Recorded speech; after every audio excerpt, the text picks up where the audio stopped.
begin the... Good morning, everyone. I'm feeling so much joy, such a sense of joy and excitement and wonder and awe to be here with you all today at our very first service of Unity Community of Ashland. Wow. Somewhere around 2,500 years ago, Gautama Buddha said that all we are is a result of what we have thought. All we are is a result of what we have thought. Yeah, way before New Thought was talking about how we create reality with our thoughts, the Buddha said all we are is a result of what we have thought. And I feel a bit of awe at how that is true, and how that this moment in time was just a thought. It was a divine idea. Some time ago, something like 5 years ago, when the last Unity that was here closed its doors. And as an interfaith minister, I love to quote from all the different religions. And another teaching I love from the Buddha is the importance of sangha. The importance of sangha. He talks about 3 jewels, the most important things in life, the 3 jewels. And that sangha, spiritual community, is one of those 3 jewels. It's so important for us to gather together, and co-create a sacred space where we can grow spiritually, where we can be spiritually nourished, in a space where we can really touch the sacred in ourselves, rest in that. So much of life is so busy, and we need to rest in the truth of who we are, in the light of our being, in the stillness of our being, in the peace of our being. Our world needs that. It needs us to bring that. And so Sangha is a place that we can feel safe to heal, as you were talking about, Kate, and to explore our truly unlimited capacity to be conscious. It's really an unlimited capacity. And in fact, the Buddha, he said that the next Buddha would be community, that it would not be a person. It would be community. It would be a community of love. Community of love. And that's what I envision this Unity Community of Ashland to be, and what I feel that it already is. And it'll just grow and it'll just expand. And so with the support of friends, divine friends, we're able to live the life of peace that we want to see, in this world, and that we lift each other up. We give each other strength. So I said long ago, I felt there's such strength and power in unity. And here we are, we're Unity Community. There's strength and power in unity.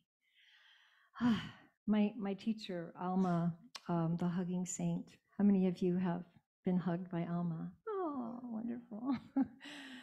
She used to always say that it's important to keep good company. It's important to keep the highest vibrating company you can as often as possible. And she would always say that it was like going in an incense factory, right? You go in an incense factory and you don't really have to try hard to come out smelling good, right? It's like good divine hygiene, right? It's like we have the seed. Every one of us has the seed of the divine. We all have the capacity, the Buddha nature, the Christ nature, in every one of us, every human being. And when we are with spiritual community, it's like the community is like the fertile ground where the seed can really grow, the seed can really get nourished.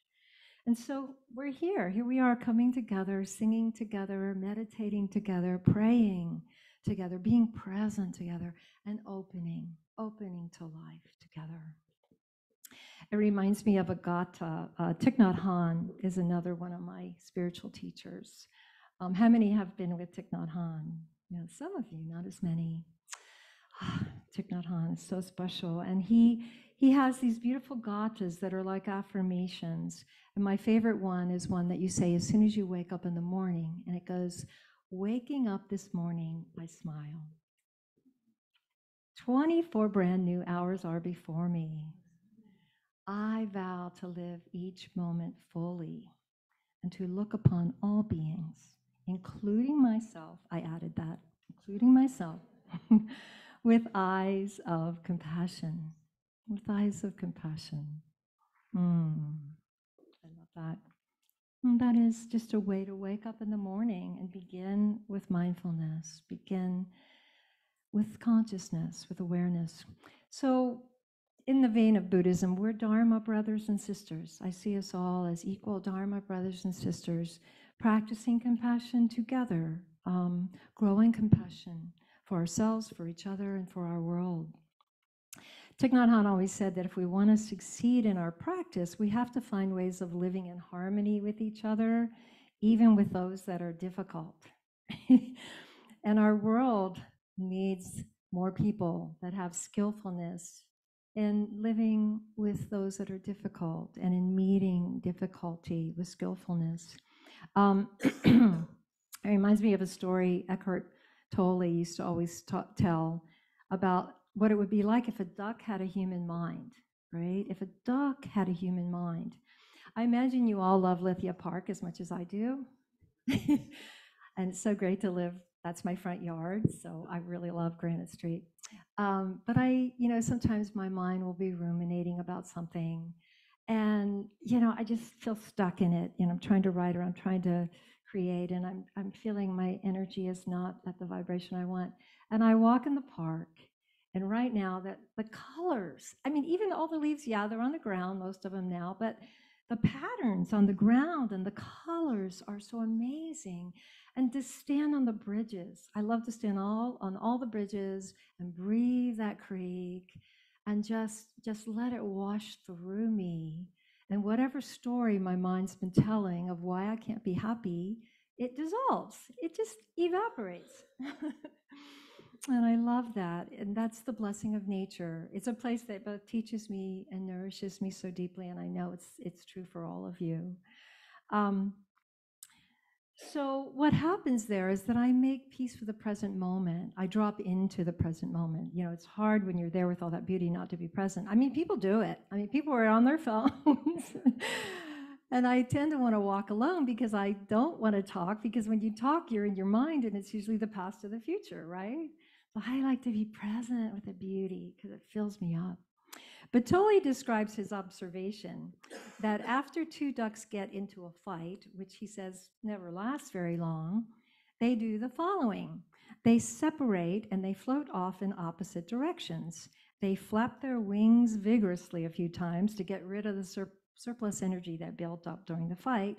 And then, after flapping their wings, they float on peacefully as if nothing ever happened. Now, if the duck had a human mind, it would probably tell a story, something like, I can't believe he just did that. Who does he think he is?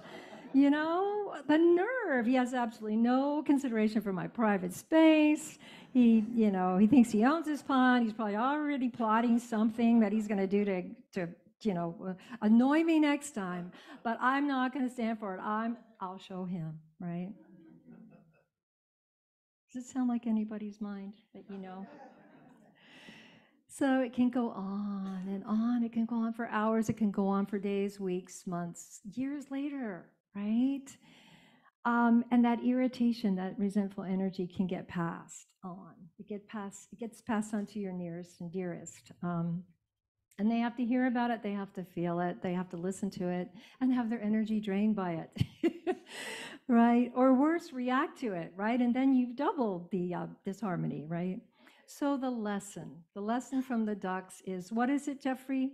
Jeffrey, you said it to me years ago. We have to practice duck medicine. Duck medicine, come on. I didn't warn him ahead of time. We have to shake we have to flap our wings, right? We have to flap our metaphorical wings and shake off the surplus energy. Michael Singer was my first teacher when I was 15, and he used to say, you have to let energy just pass right through you, not get stuck. That's our practice. That's what we're learning. So, and let go of the stories that we tell ourselves of why we can't be happy in this moment, right? It's wonderful to have a mindfulness bell, right? They actually have apps where you can have a mindfulness bell. It's something other than reminding you have a new text, right? It's a different sound. Or we can just train ourselves to frequently notice our energy, our vibration, right? Like, is there negative energy in me right now? How does my energy feel? How's my vibration? And watch the mind's tendency to want to justify a story of unhappiness and stay in the story, right? Just keep ourselves miserable, right? Because we could just let go, right? We could just let go. We could take a walk in nature. We could have a cup of tea, right? We could just do some breathing and let go. So it's basic mindfulness training. That really is the work to become more conscious. It's just watching our mind and our emotions and our state of inner being with compassion, right? With interest, curiosity, compassion, and with awareness that whatever is watching, whatever is noticing what's going on inside, identify with that. Whatever's watching, whatever's noticing. Because when we identify with that, that's consciousness, that's awareness. And once we identify with that, that doesn't have an opinion, right? That's what Rumi was talking about that field you lay down in and all the wrong and the right dissolves. That's when we rest in awareness, all the wrong and the right dissolves, and we're pure being. And then we can watch the weather. That's, I think, Pema. I'm quoting everybody this morning, all my favorite teachers. But it's like emotions and mind thoughts, mind streams. It's like the weather, right? Oh, it's stormy, right? So the storm's over above us. It's raining down hard. It's blowing. We watch it. We be with it. We notice it. And it can come and it can go, right? The mindfulness in us knows this too shall pass. Right, and then we're not lost in our thoughts. We disconnect from them. We disidentify from them. And then we can choose to change them, okay? And that's where it gets fun, right? That's where we get more powerful in our creation. But Tully talks about 3 main stories we tell about why we can't be happy. And the first one is, there's something that needs to happen in my life before I can be at peace. Anybody know that story? Does anybody tell that story? There's something that needs to happen in my life before I can be at peace, and I resent that it hasn't happened. Okay, here's a personal example. So the city of Ashland hired a tree service to come to Granite Street and cut down a bunch of trees and use chainsaws all day and also a grinder to grind them up. And I, 2 weeks ago, had just gotten back from Chico, and I was really tired. I was so looking forward to resting and getting ready for this service. And I woke up in the morning to chainsaws, and they were right in front of my house. And that grinder, I don't know if you know what that's like. It was right in front of my house. It was 150 feet from my bed. And, the first couple hours listening to that first thing in the morning, I just couldn't believe the state of mind that I was in, the thoughts that I had. But after a couple of hours of really making myself miserable with the story I was telling, I just decided, okay, I've got to find peace with this. So I put earplugs in, and I got done with the tasks I could do there at home. Writing a talk was not one of them. And I left. I went to a quiet place. I went to the upper end of the park, and I had peace. And I decided, I didn't know how long it was going to last. It lasted all week and then the whole next week. So, but they did move slightly up and slightly down Granite Street. But it was a practice. It was a practice in, making peace with this too, right? Making peace with this too, because fighting it just doubles the suffering. The second way we tell a story of unhappiness is ruminating that something happened in the past that should not have happened, and I resent that. If that hadn't happened, I would be at peace. And that's that would be like the duck with the human mind that can't let go of the fight, or we have a fight, we have a disagreement, we have something in our family, and we don't speak, and it goes on for years. It's really pretty heartbreaking when that happens. But I don't want to make light of this one, because this sometimes really big and painful things happen, and like the death of a loved one. My mom passed 5 months ago, so my brothers and I have been, really going through deep grief and deep loss. I have to say, it has taken me to greater states of consciousness than I have ever known. And that's the amazing thing about grief. It's alchemical. It can really, really change you and deepen you and make your compassion multiply. And so it takes time. Grief is a process that takes time and attention to get to where the grief can exist. It can come and go, but there's also peace there. There's also peace there and trust in the process. Peace and sadness can coexist when we're not fighting that inner process. And it's really about meeting life and just bringing trust to meeting life, bringing surrender and a willingness to stay open to whatever life brings. There is a way to be with past suffering that allows it to self-liberate in its time.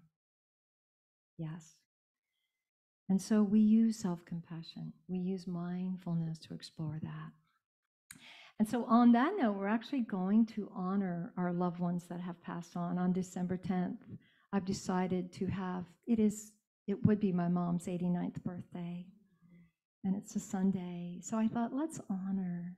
And Heather's going to be here playing music with me, and we're going to have a grief support group after service. And so this is just a beautiful way that, we can support one another in bringing peace to our suffering. Yeah, we do it together. We do it with love, with family. So the third way that we tell a story of inner unhappiness is that something is happening now that shouldn't be happening, right? Okay, I got another personal example. I was in Berryvale a couple weeks ago on my way to Chico, and I'm standing, and there's only one cashier. Okay, you're nodding your head. You've been there. There's only one cashier, and he is enamored of this beautiful young lady.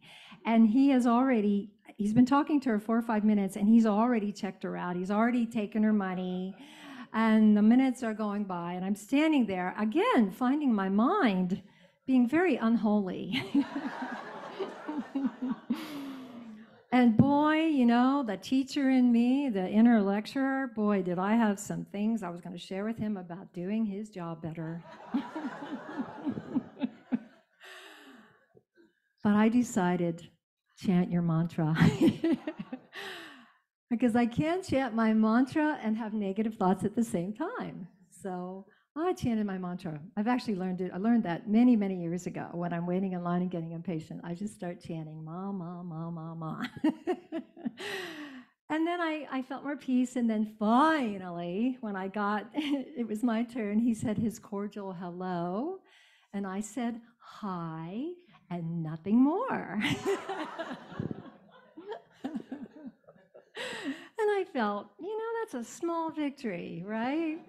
I created peace. I practiced patience, and I feel good about that. I did my mindfulness practice. So learning to be present and also becoming masterful in letting go, right? Letting go in the moment. Because if we don't, it just gets stuck and stuck and stuck, and we got all this blockage in there, right? I often say I feel life living me, I feel life living me. Do you feel that? I think that's where we are in our evolutionary journey. I think, before, maybe at a certain stage, it was the ego feeling like it's doing everything. And then there comes this ripening where we feel like life is living us, it's moving us, it's speaking us, it's guiding us to do this and to do this, right? And we can just rest in that life that is awareness, that is consciousness. And when we do, when we let it live us, it's beautiful the way that it outpictures. We move beautifully in the world. We create beautifully in the world. There's a teaching from the Tao that talks about this. How can the divine oneness be seen? In beautiful forms, breathtaking wonders, awe-inspiring miracles? The Tao is not obliged to present itself in this way. If you are willing to be lived by it, you will see it everywhere, even in the most ordinary things. I've been taking a class in Hebrew, on Hebrew scripture. Interesting that we're in this awesome, Jewish synagogue. What a blessing! What a blessing! And I'm in this class that it's required by Unity to take these classes. And this teacher is this very sweet elderly minister, and he's got the patience of the earth. And I say that because there's one student in the class that really doesn't want to have to study Hebrew scripture. And she talks about, and she lets it be known in no uncertain terms to the whole class how, she just doesn't find anything meaningful. It's 2,000 years ago, and she wants contemporary teachings, And, in some ways I can relate, but I find things that have meaning to me. And, but the teaching that I get is from watching this minister, because he is so incredibly patient with her. He welcomes her authentic sharing. He has no ego. I mean, he is the Tao in motion. I mean, he's just loving and he's patient and he lets her share and he lets it be all right. And that is, in this 8-week class, that is the teaching that's so rich for me, is just watching him, He's living the Tao. Ordinary goodness, right? Ordinary goodness. So life that lives me whispered back in August. August is when it really happened to make this dream, this Unity Community of Ashland, come true, right? And so I just want to thank you all for showing up for this beautiful dream becoming reality. It's 4 days before Thanksgiving. I chose this date. I wanted it to be during this time of gratitude. There's a beautiful quote from the Dalai Lama. He says, "Every day, think as you wake up. Today, I'm fortunate to have woken up. I am alive. I have a precious human life. I am going to use all my energies to develop myself, to expand my heart, and to achieve enlightenment for the benefit of all beings." Yeah, we are the lucky ones. We woke up today. There's a lot of people on this planet that did not wake up today and would have loved to have one more day. We have a precious, and it is precious, human life. So we only have a certain amount of breaths to breathe. So we really do want to use all our energy to develop ourselves, to open our hearts, to achieve enlightenment.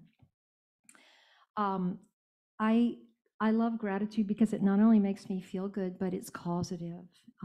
It shifts my state. Every night, I always think of a handful of things that happened during the day that were good, that I feel grateful for. And it feels like it really prepares my mind for beautiful dreams. I've been having so many dreams of Mom, like I'm really learning to invoke that and welcome it, and feeling grateful and having my mind free of worry really helps with that. Our minds do have a habit of focusing on what's wrong. So, and that's actually biology, right? It's the amygdala that kept us safe, saber-toothed tigers and all that, right? But we're not in danger for the most part now. So we can train our mind to focus on the good versus what there is to worry about, right?